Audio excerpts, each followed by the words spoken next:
নমস্কার বন্ধুরা, শিবানী কিচেনে আপনাদেরকে স্বাগত। আজকে আমি ভেটকি মাছের ফিশ কবিরাজি করব। এই ফিশ কবিরাজি করার জন্য আমি ভেটকি মাছের ফিশ ফ্রাইটা করে নিয়েছি। এর আগের ভিডিওতে আমার দেখিয়ে দিয়েছি যে কিভাবে ভেটকি মাছের ফিশ ফ্রাই করতে হয়, সেজন্য আজকাল ফিশ ফ্রাইটা দেখালাম না।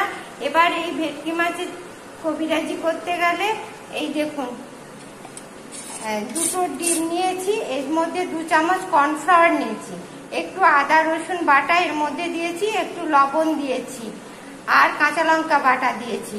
এবার চলুন দেখাই ফিশ কবিরাজিটা কিভাবে করতে হয়। এই দেখুন বন্ধুরা, তেলটা গরম হয়ে গেছে। এবার এই দেখুন হাতে এরকম করে ডিমটা নেব, দিয়ে এরকম করে দিয়ে দেবো। আবার ডিমটা নেব, এই দেখুন এরকম করে দিয়ে দেবো। আবার এই দেখুন ডিমটা নেব, এই দেখুন এরকম করে দেব। প্রথমে এইভাবে দিতে থাকবো, এই দেখুন।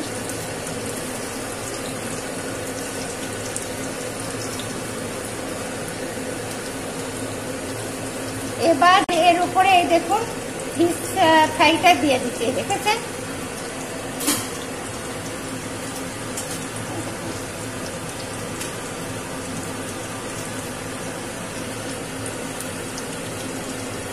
দেখেছেন কি দারুণ ফিশ কবিরাজিটা হচ্ছে। এইভাবে আপনারাও ফিশ কবিরাজি করবেন, দারুণ হবে। দারুণ ফিশ কবিরাজিটা হয়েছে, দেখেছেন? এই দেখুন বন্ধুরা, কি দারুণ ফিশ কবিরাজিটা হচ্ছে, দেখেছেন? এই দেখেছেন বন্ধুরা, কি দারুণ ফিশ কবিরাজিটা হয়েছে। আপনারাও ঠিক এইভাবে ফিশ কবিরাজি করবেন। বন্ধুরা, আমার কি দারুণ ফিশ কবিরাজি হয়ে গেছে। আপনারাও ঠিক এইভাবে ভেটকি মাছের ফিশ কবিরাজি করবেন, দেখবেন দারুণ খেতে লাগবে।